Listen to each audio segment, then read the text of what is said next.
Marilah kita kembali membaca firman Tuhan dari kitab 2 Tawarik 33 ayat 1 sampai 25. Demikian firman Tuhan. Manasye berumur 12 tahun pada waktu ia menjadi raja.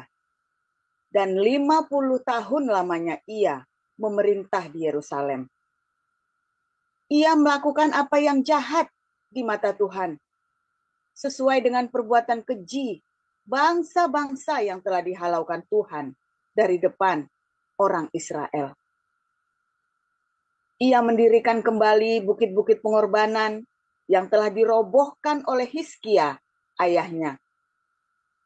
Ia membangun mezbah-mezbah untuk para Baal, membuat patung-patung Asyera, dan sujud menyembah kepada segenap tentara langit dan beribadah kepadanya. Ia mendirikan mezbah-mezbah di rumah Tuhan, walaupun sehubungan dengan rumah itu, Tuhan telah berfirman, di Yerusalem, namaku akan tinggal untuk selama-lamanya. Dan ia mendirikan juga mezbah-mezbah bagi segenap tentara langit di kedua pelataran rumah Tuhan. Bahkan, ia mempersembahkan anak-anaknya sebagai korban dalam api di Lebak Bet Hinnom.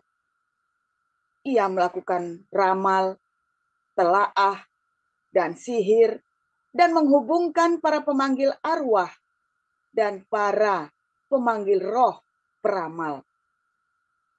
Ia melakukan banyak yang jahat di mata Tuhan, sehingga ia menimbulkan sakit hatinya. Ia menaruh juga patung berhala yang telah dibuatnya dalam rumah Allah, walaupun Allah telah berfirman kepada Daud dan kepada Salomo anaknya, dalam rumah ini dan di Yerusalem yang telah kupilih dari antara segala suku Israel, aku akan menaruh namaku untuk selama-lamanya. Aku tidak akan membuat pula orang Israel berjejak keluar dari tanah yang telah kutentukan untuk nenek moyangmu.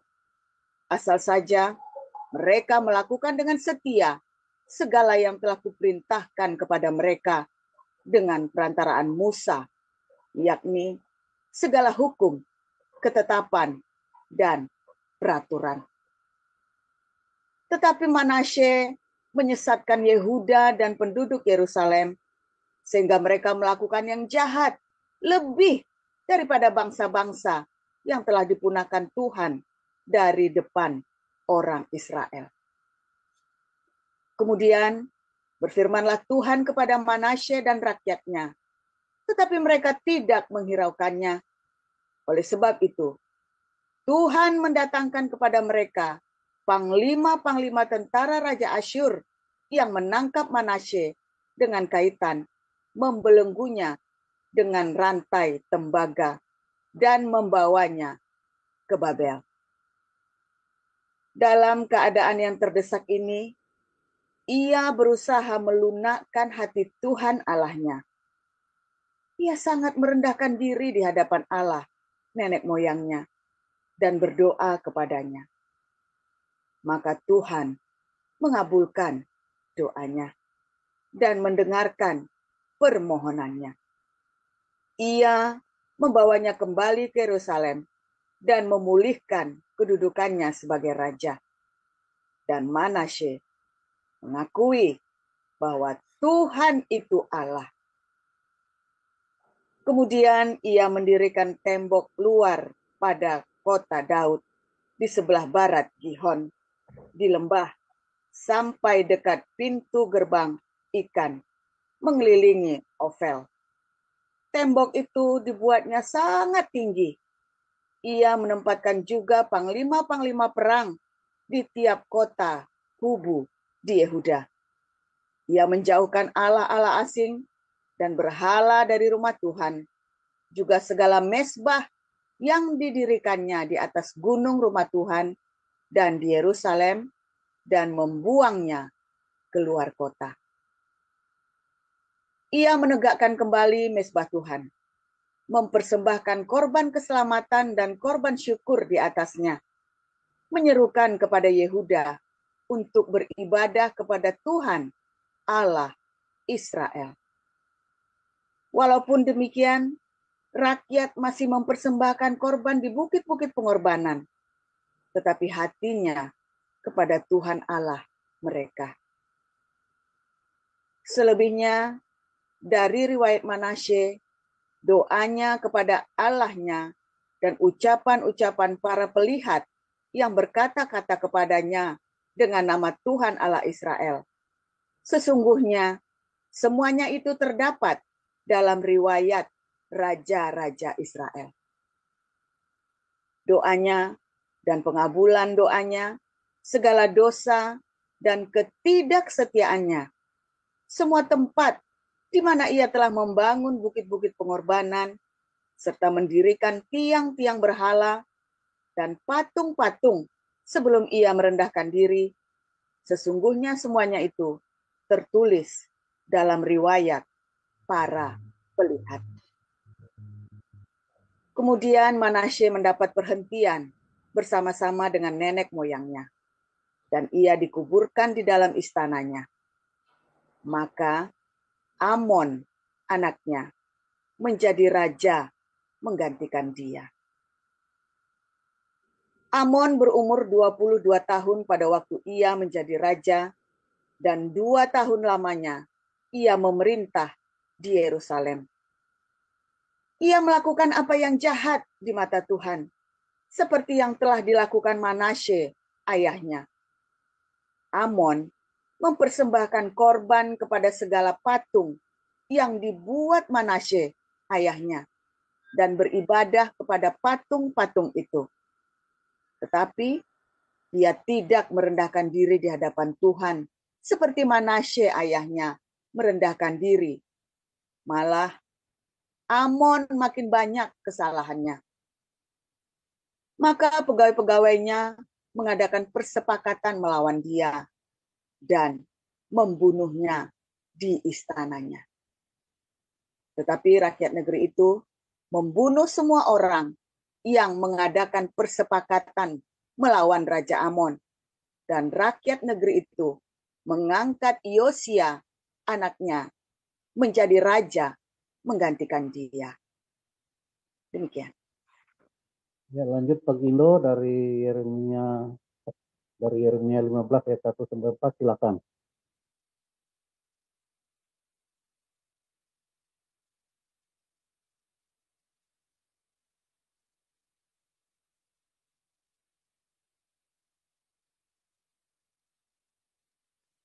Demikian firman Tuhan, Yeremia pasal 15 ayat 1 sampai 4.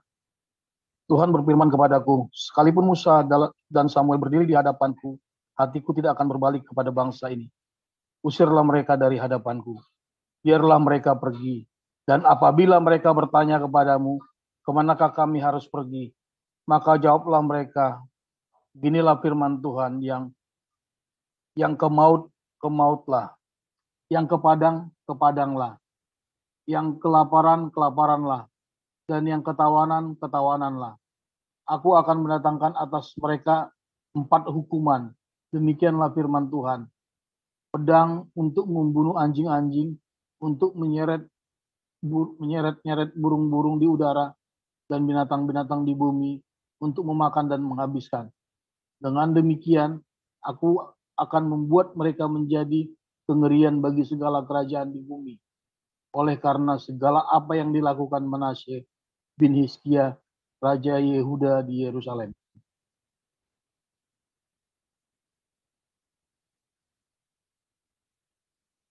Ya, lanjut Bu Sarma. Baik, saya akan bacakan kebenaran firman Tuhan dari 1 Yohanes 2 ayat 1 sampai 29.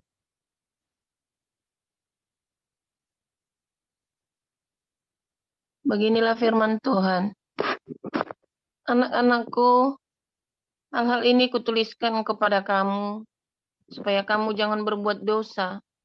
Namun jika seorang berbuat dosa, kita mempunyai seorang pengantara pada Bapa, yaitu Yesus Kristus yang adil. Dan ia adalah pendamaian untuk segala dosa kita, dan bukan untuk dosa kita saja, tetapi juga untuk dosa seluruh dunia. Dan inilah tandanya bahwa kita mengenal Allah, yaitu jikalau kita menuruti perintah-perintahnya. Barang siapa berkata, aku mengenal dia, tetapi ia tidak menuruti perintahnya, ia adalah seorang pendusta, dan di dalamnya tidak ada kebenaran. Tetapi barang siapa menuruti firman-Nya,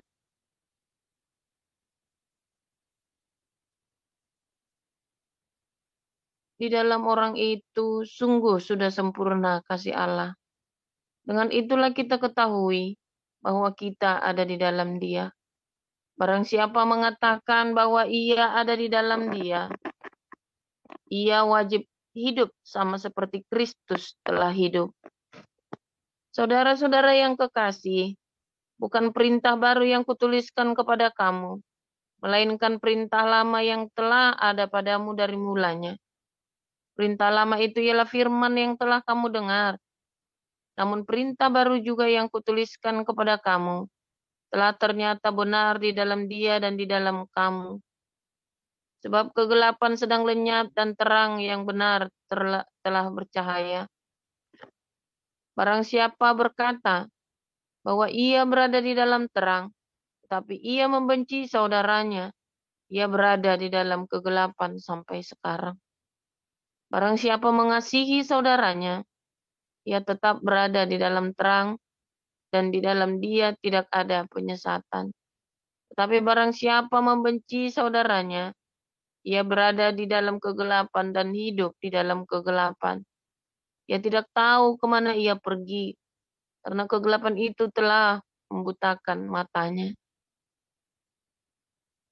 Aku menulis kepada kamu, hai anak-anak, sebab dosamu telah diampuni oleh karena namanya. Aku menulis kepada kamu, hai bapa-bapa, karena kamu telah mengenal Dia yang ada dari mulanya. Aku menulis kepada kamu, hai orang-orang muda, karena kamu telah mengalahkan yang jahat. Aku menulis kepada kamu, hai anak-anak, karena kamu mengenal Bapa. Aku menulis kepada kamu, hai bapa-bapa, karena kamu mengenal Dia yang ada dari mulanya. Aku menulis kepada kamu, hai orang-orang muda, karena kamu kuat dan firman Allah diam di dalam kamu, dan kamu telah mengalahkan yang jahat. Janganlah kamu mengasihi dunia dan apa yang ada di dalamnya. Kalau orang mengasihi dunia, maka kasih akan Bapa tidak ada di dalam orang itu. Sebab semua yang ada di dalam dunia, yaitu keinginan daging dan keinginan mata, serta keangkuhan hidup, bukanlah berasal dari Bapa, melainkan dari dunia. Dan dunia ini sedang lenyap dengan keinginannya, tapi orang yang melakukan kehendak Allah tetap hidup selama-lamanya. Anak-anakku, waktu ini adalah waktu yang terakhir, dan seperti yang telah kamu dengar, seorang antikristus akan datang. Sekarang telah bangkit banyak antikristus. Itulah tandanya bahwa waktu ini benar-benar adalah waktu yang terakhir. Memang mereka berasal dari antara kita, tapi mereka tidak sungguh-sungguh termasuk pada kita. Sebab jika mereka sungguh-sungguh termasuk pada kita, niscaya mereka tetap bersama-sama dengan kita. Tapi hal itu terjadi supaya menjadi nyata bahwa tidak semua mereka sungguh-sungguh termasuk pada kita. Tapi kamu telah beroleh pengurapan dari Yang Kudus. Dan dengan demikian kamu semua mengetahuinya. Aku menulis kepada kamu, bukan karena kamu tidak mengetahui kebenaran, tetapi justru karena kamu mengetahuinya dan karena kamu juga mengetahui bahwa tidak ada dusta yang berasal dari kebenaran. Siapakah pendusta itu?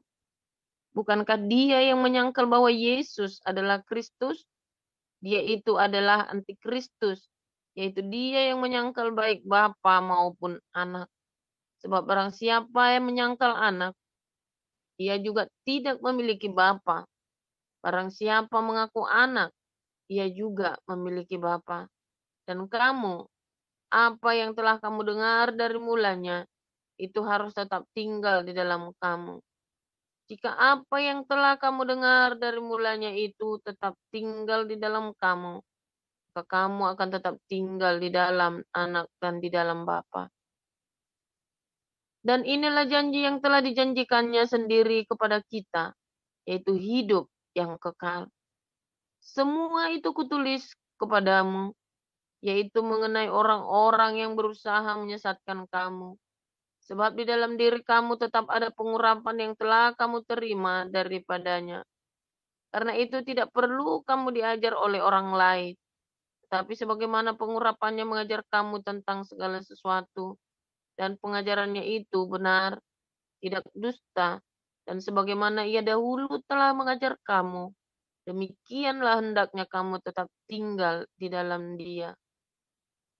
Maka sekarang anak-anakku, tinggallah di dalam Kristus, supaya apabila ia menyatakan dirinya, kita beroleh keberanian percaya dan tidak usah malu terhadap dia pada hari kedatangannya.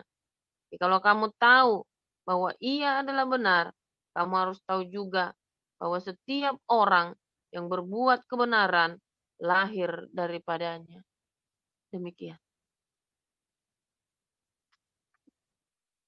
Ya, terima kasih untuk para lektor, Bu Nerliana, Pak Gindo, dan Pak Din Busarma. Selanjutnya kita akan mendengar pemberitaan renungan firman Tuhan dan tema Manase dan Amon, dosa dan konsekuensi. Silakan, Pastor Paul. Ya, haleluya. Minta tolong ditampilkan 1 Yohanes 2 ayat 3. Nanti kita lanjut ke 4. Ya, 5, 6, sampai ke 9 ya. Tapi kita mulai dari 3 dulu ya. Dari 3. Kasih warna tolong. Nanti sekali kasih warna tolong beda-beda ya, Pak Yuda ya. Kasih warnanya beda-beda. Saudara, tadi cerita Manasye dan Amon ya. Manasye ini anaknya Hizkia ya. Kemudian Manasye ini jadi jahat, saudara ya. Ya biasa orang kalau lahirnya enak, semuanya enak, apa semua, terus dia pikir sok-sokan belagu dia, saudara ya. Tapi kemudian ya Manasye ini dia memerintah saat usia 12 tahun, 55 tahun dia bertahta, saudara. Tetapi ya 55 tahun ini kelihatannya kurang jahat, bisa lama memerintah. Oh bukan, saudara ya. Dia ada bikin jahat lalu sempat bertobat. Ya, sempat bertobat. Jadi waktu dia bikin jahat sekali, ya, dia belagu, dia sok-sokan, ya, dia pikir dia ini udah hebat, saudara. Dia pikir dia hebat. Lalu apa yang terjadi, saudara? Tuhan izinkan ya, jadi tawan, kalah perang, saudara. Kemudian ditawan, dipenjarakan, terus dia berdoa, dia bernazar sama Tuhan. Ya, dia berdoa, dia bernazar sama Tuhan. Di dalam nazarnya itu, ya, dia minta dibebaskan, saudara ya, dan minta dipulang. Intinya pokoknya supaya dalam nazarnya itu dia diberi kemenangan dan dia bisa dipulangkan ke Yerusalem, maka dia akan bertobat, saudara. Balik, saudara ya, bertobat dulu, dia bertobat, lalu dia bernazar, dan dia kemudian pulang ke Yerusalem. Benar-benar Tuhan kabulkan nazarnya itu, dan dia membangun Yerusalem. Ya, mulai dia melayani Tuhan, ya saudara ya. Walaupun, enak banget tuh kalau gitu, aku tak ngono wae ya, cobaan saja jalan, saudara. Bikinlah yang aneh-aneh, ya, bikinlah dosa, lalu Anda berdoa minta ampun sama Tuhan, saudara ya. Coba saja, kenapa Anda dicoba, saudara? Kalau saya mas sudah saya coba, saudara ya. Coba. Nah, ini dia, saudara ya. Ampuni nggak? Ampuni. Saudara sudah lahir baru bisa bikin, bisa, saudara. Ya, saya sudah lahir baru, sudah dibaptis Roh Kudus, sudah pelayan penginjilan di jalan-jalan, sudah bikin mujizat segala macam. Lalu dalam kenaifan saya pengen tahu rasanya bikin dosa itu akibatnya apa, saudara ya. Saya bikin beneran, saudara. Wah, soro mati, saudara ya. Sengsara, rasanya itu udah mendingan mati itu lebih baik, pokoknya, saudara ya. Selalu ada konsekuensi dari setiap perbuatan kita. Ya, dosamu diampuni, saudara. Tapi ada konsekuensi dari dosa itu yang seringkali banyak orang tidak sanggup nanggungnya, saudara. Karena harus apa, saudara? Tanggung dengan kerendahan hati. Jadi saya melihat mengapa banyak orang tidak kembali kepada Tuhan, dia tidak sanggup nanggung konsekuensinya dari kerendahan hatinya itu, saudara. Maka dari itu kadang-kadang ya, Anda kalau lagi berdosa, ya terus Anda mau balik sama Tuhan, Anda harus siap apapun, saudara. Bahkan bukan cuma kerendahan hati, ya, bukan cuma masalah. Kadang-kadang Anda harus sakit dan mati, saudara. Ingat cerita Lazarus, ya. Tuhan berkata, Matius 6 ayat 33, jangan kamu khawatir, tapi carilah dahulu kerajaan Allah dan kebenarannya, maka semua akan tambahkan padamu. Tapi mengapa Lazarus itu bisa mengemis, saudara? Nah, ya, karena Lazarus sedang dalam perjalanan pulang. Dialah anak yang hilang. Ingat cerita itu, ya, satu adalah cerita kejadian setelah tentang anak yang hilang, Lukas 15 ya saudara ya. Ingat-ingat itu ya. Jadi mengapa Lazarus bisa menderita? Jawabannya dia adalah anak yang hilang yang sedang pulang. Ya, sehingga dibiarkan mengemis. Kadang-kadang sampai seperti Lazarus kudu ngemis, saudara. Ya, beneran saudara ya, nggak main-main saudara ya. Saya kalau ngomong begini nih, sebentar ya. Kalau saya ngomong begini tuh Anda tuh nangkep nggak saudara?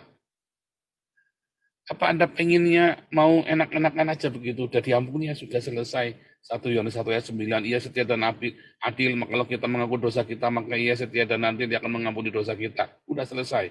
Gundulnya peang saudara, selesai. Nggak ada konsekuensi saudara ya. Ada konsekuensi. Kalau kamu sudah mengetahui kebenaran, kamu akan tuai berkali lipat saudara. Konsekuensi dari perbuatanmu itu. Ya. Balik lagi, ingat cerita Lazarus. Saya melewati masa-masa Lazarus, saudara. Serius ya. Kalau Lazarus itu mati di dalam waktu proses kembali, ya kan, dan dia belum merasa, ya, tetap Tuhan pelihara, tetap ada makanan, walaupun dia harus boroknya dijilatin anjing, walaupun dia harus makan remah-remah roti. Ya, ingat cerita perempuan Siron Fenisia, Tuhan Yesus berkata, ya tidak patut memberikan roti yang untuk anak-anak kepada anjing. Ya aku makan remah-remahnya anjing itu makan dari remah-remahnya dijatuhkan oleh anak-anak. Nah itulah Lazarus saudara. Ya. Dan itulah orang-orang berdosa yang sedang mau datang pada Yesus. Sekalipun harus makan remah-remah saudara.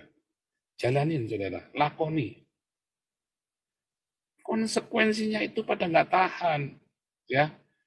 Padahal kan itu nggak apa-apa, cuman sementara.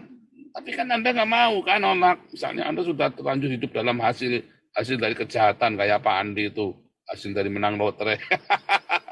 Canda ya saudara ya, Pak Andi bukan begitu. Ketika bilang kalau menang lotre, pendetanya nggak mau terima perpuluhannya, saya suruh bawa sini saudara ya. Misalnya kayak Pak Andi terlanjur di kasino, dia sudah jagoan kasino nih.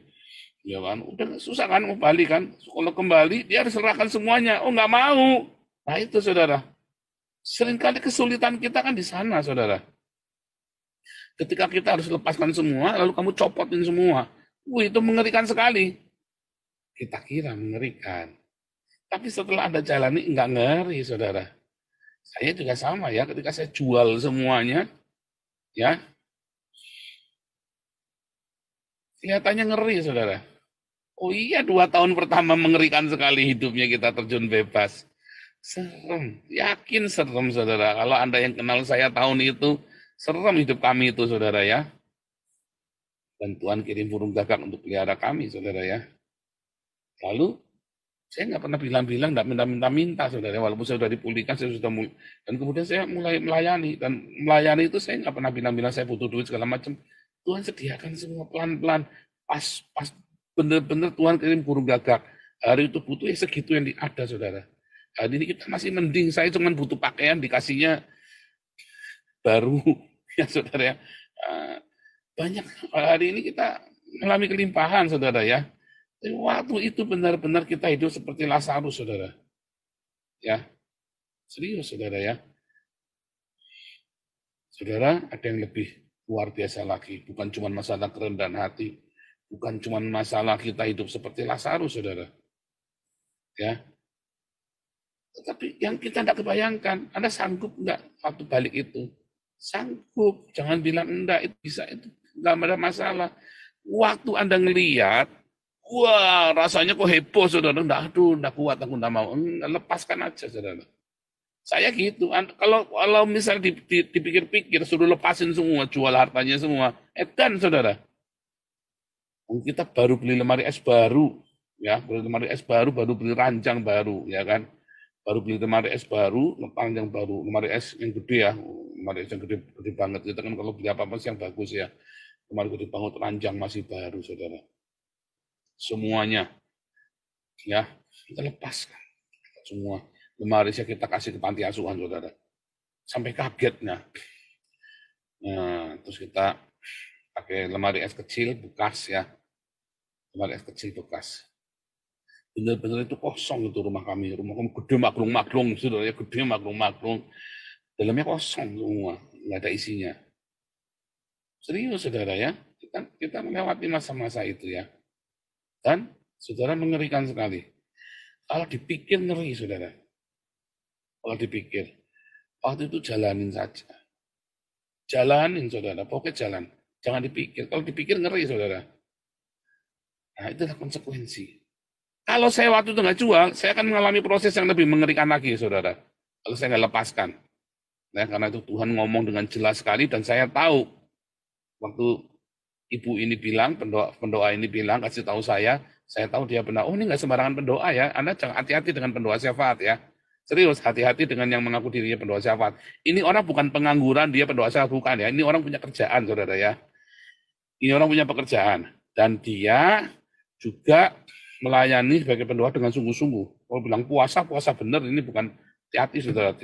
Ya. Kemudian, waktu ibu ini ngomong, ini sahabatnya istri saya, soalnya ibu ini sahabat istri saya ya. Kami tiap jam 4 pagi, kita berdoa di dalam ininya dia ya, di panti asuhannya dia. Kita berdoa sama, waktu ibu ini ngomong, saya tahu, karena Tuhan ngomong yang sama sebetulnya. Cuman saya kan butuh konfirmasi, bener enggak nih? Ibu ini ngomong, wah confirm, saudara, saya lepas, saudara. Sebab kalau enggak saya lepas, saya akan melalui proses yang lain. Bukannya dosa enggak dosa, tapi ada proses yang lain. Karena saya militan, karena saya radikal, saya lepaskan semua, itu prosesnya cuma cepat sekali. Itulah sebabnya saya cuma 4 tahun, saudara. Prosesnya saya cuma 4 tahun. Banyak orang sampai 10 tahun, 15 tahun nggak lepas karena dia muter-muter. Kalau saya langsung tak lepas. Jadi Tuhan bilang apa? Yang penting cepat beres. Jangan dipikir, saudara ya, ketika Anda sedang menanggung konsekuensinya itu, pilih jalan yang paling radikal, saudara. Cepat nanti. Kalau Anda pilih jalannya, aduh sakit. Kalau lagi luka itu ya, lagi borokan, Anda ditutup-tutup pakai kapas yang ada alkoholnya. Perih nggak, saudara? Perih, saudara ya. Kalau Anda lagi luka, waktu menyembuhkannya dikasih kapas yang ada alkoholnya. Ditutul-tutul, itu salah, saudara. Salah. Yang benar apa? Tuang alkoholnya, saudara. Kalau kasih kapas tutul-tutul alkohol, ada nggak bagian luka yang nggak kena alkohol? Banyak. Akhirnya nggak sembuh-sembuh, saudara. Begitu kamu tuang alkohol, dia kering lukanya, saudara. Karena semua kuman itu rata. Dibasuh semua pakai alkohol. Wah, sehari kita sampai kuping, sampai gendang telingamu rasanya mau pecah itu, saudara. Sakitnya. Karena kalau sariawan dulu ya, saya dulu diajari ya, pakai apotil, ya kan? Itu kan digigit, itu sakit, sama saja sakitnya. Kapasnya dibasahin sampai kuyup, saudara, tempelin, sembuh besok, saudara. Jangan nunggu seminggu sariawan dipiara. Dosa itu gitu, saudara. Kalau kamu mau sembuh, kamu jangan tanggung-tanggung. Ambil cara yang paling radikal, selesaikan. Sebab sakitnya itu menderita nyiksa kamu berhari-hari. Tapi begitu kamu tahu kamu sedang salah, kamu sedang hamartia, dan kamu sedang balik, lakukan jalannya Lazarus, saudara. Jalannya anak yang hilang, saudara. Pulang, balik. Ada konsekuensi, enggak apa-apa, bilang, Bapak aku nih jadi kacungmu saja. Jangan sok belagu, wah aku masih punya ini, Bapak kan kasihan sama aku. Jangan, udah. Jalan paling radikal, saudara. Ya, sungguh saudara, lolos kamu nanti, cepet. Nggak pakai puluhan tahun. Ya, banyak orang pulihnya puluhan tahun. Papi mami saya bertobat puluhan tahun baru dipulihkan. Ya salah, dia tidak mau jalan yang ada jalan yang cepat. Kamu milihnya muter-muter kan. Aduh kakiku kan halus. Aduh nanti sakit gimana? Ya udah selesai kamu saudara. Jangan. Sakitnya banget saudara. Tapi sebenarnya sakit enggak? Enggak, itu kan perasaanmu saja. Ya sakitnya banget sebentar udah hilang. Ya kayak anak kecil itu mau disuntik nangis. Wah gak mau. Begitu ting tang suntik. Cus. Cuma gitu tuh udah lupa lagi. Sama seperti itu saudara. Ya sebenarnya saya pernah ya waktu kecil itu saya lupa SD kelas 3 atau kelas 4 itu. Saya takut disuntik ya. Saya lari ya. Saya muter-muter lari. Sementara semua kudu suntik semua, saya lari saudara ya. Saya pokoknya ngumpet gimana caranya nggak disuntik. Saking takutnya disuntik saudara ya. Ada cuma ada di mana saudara? Itu kan sugesti saja. Ada konsekuensi saudara. Nah sekarang bagaimana kita menjalani konsekuensi itu? Nah saya kasih triknya saudara ya. Setelah saudara masuk dalam konsekuensi dari dosa, kamu harus tuai. Jangan bilang enggak. Itu ajaran pendeta edan dan pendeta sesat itu kalau yang bilang nggak ada konsekuensi ya. Kalau bilang cuma pasti diampuni itu sudah goodbye. Enggak. Kamu ada konsekuensi. Kamu yang nyolong, kamu yang nipu, kamu yang ngerampok, ya masuk penjara. Jalanin penjara itu. Kamu yang bikin nggak bener, ya kamu harus jalanin semua konsekuensi itu. Selalu ada konsekuensi. Tetapi konsekuensi itu ketika kamu menjalani konsekuensi itu, lihat ini ya. Ya, kamu bertobat, tandanya kamu sedang menjalani konsekuensi itu bersama dengan Tuhan. Inilah tandanya kita mengenal Allah, yaitu jika kita menuruti perintahnya. Mengenal Allah bukan Trinitas Oneness Unitarian. Ya, itu pendeta sesat, itu pendeta bidah. Ya, kalau bilang mengenal Allah berarti kudu Trinitarian, Trinitas kudu Oneness, itu pendeta bidah, saudara. Inilah tandanya kita mengenal Allah jika kita menuruti perintahnya. Barang siapa aku mengenal dia, tetapi tidak menuruti perintahnya, ia adalah seorang pendusta, bidah, saudara. Di dalamnya tidak ada kebenaran, bidah, sesat. Ya, jadi kalau Anda bilang, ya aku mengenal dia, buktinya aku tahu Trinitas, aku tahu Oneness, aku tahu unit, aku bisa menjelaskan. Tandanya kamu bidah Oneness, ya bidah Trinitas, kamu bidah Unitarian, bidah sesat. Ya, pendusta. Tetapi barang siapa menuruti firman-Nya di dalam orang itu sungguh sempurna. Apa? Kasih Allah. Menuruti firman-Nya sungguh sempurna kasih Allah. Dengan itulah kita ketahui bahwa kita di dalam Dia. Tandanya kamu lagi di track yang benar, kamu lagi jalan mengikuti firman-Nya. Apa? Trinitas, Oneness, apa saudara? Barang siapa mengatakan ia di dalam Dia, di dalam Yesus, ia wajib hidup sama seperti Kristus telah hidup. Bagaimana caranya Kristus hidup? Lanjut. 7. Saudara-saudara yang kekasih, bukan perintah baru loh saudara. Melainkan perintah lama yang sudah ada dari mulanya. Ya perintahlah ialah firman yang kamu dengar, bolak-balik dia ngomongin, perintah yang mana? Perintah baru yang juga kutuliskan kepadamu telah ternyata benar di dalam Dia dan di dalam kamu, sebab kegelapan sedang lenyap, terang sedang benar telah percaya. Lihat, barang siapa berkata ia berada di terang, tetapi ia membenci saudaranya, ia berada dalam kegelapan sampai sekarang.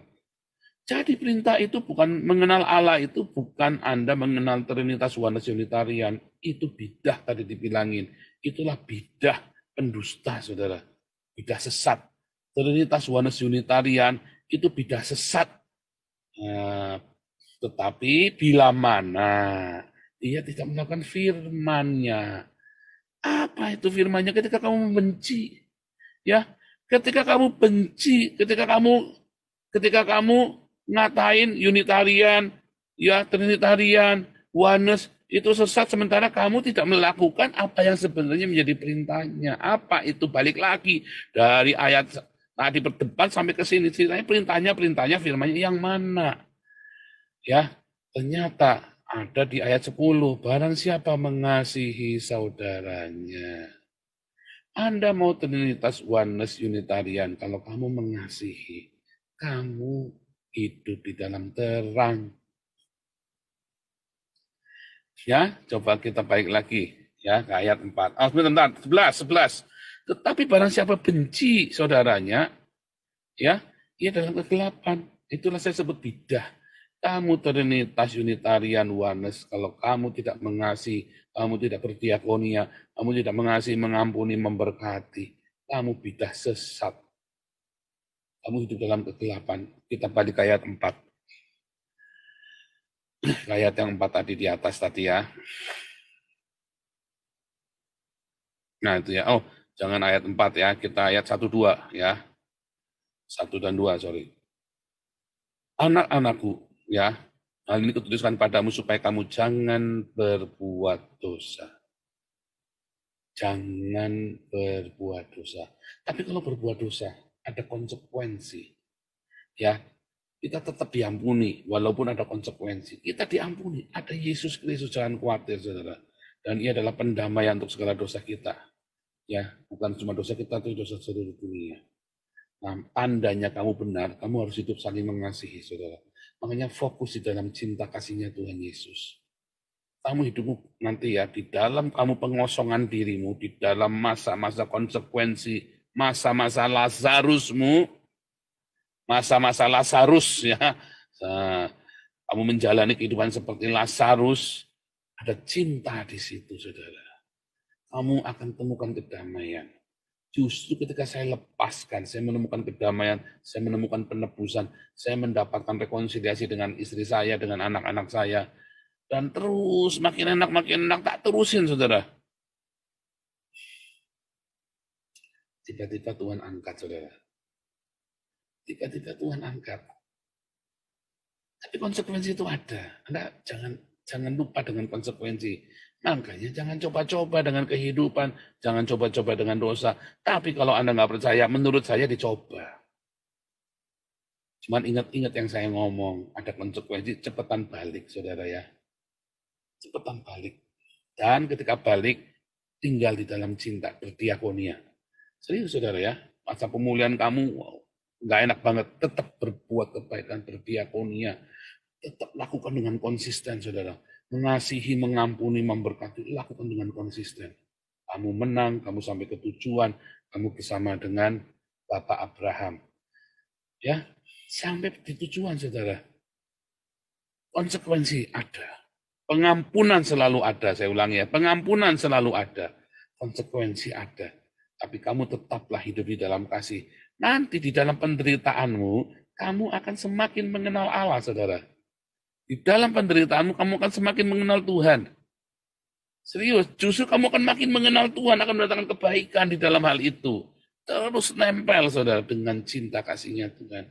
Dalam prakteknya tiap hari. Ya, kamu dibenci, kamu difitnah.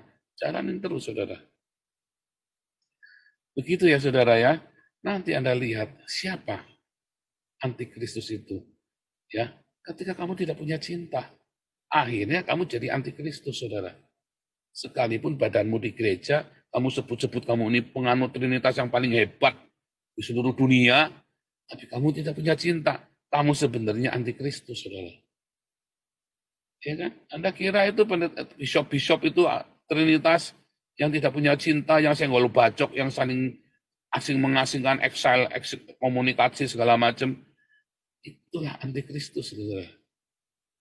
Ya itu orang-orang antikristus, orang-orang yang hobi dengan ritual, yang memuaskan masturbasi dengan ritualnya. Tapi dia menghalangi orang datang pada cinta itu. Itulah antikristus, saudara. Tidak berdiakonia, tidak bermarturia, tidak mengasihi, mengampuni, memberkati. Anda cuma otakmu, kepalamu penuh dengan dogma. Sama ya. Hati-hati kalau kepalamu sudah penuh dengan dogma, tetapi Anda tidak praktek. Di sini kamu diajari praktek. Tanya sama istrimu, "Mah, kamu bahagia nggak sama aku?" Tanya suamimu, "Pak, kamu bahagia nggak?" Mulutnya bilang, "Oh bahagia." Tapi dalam hati, "Nang mati yo kowe." Hati-hati, saudara ya. Tanya anak-anakmu, saudara. Ya. Kalau kamu penuh dengan cinta, terpancar dari suamimu, dari istrimu, dari anak-anakmu. Cintamu itu terpancar dari kehidupan orang-orang sekelilingmu, saudara. Coba saja, uji saudara. Tuhan Yesus memberkati.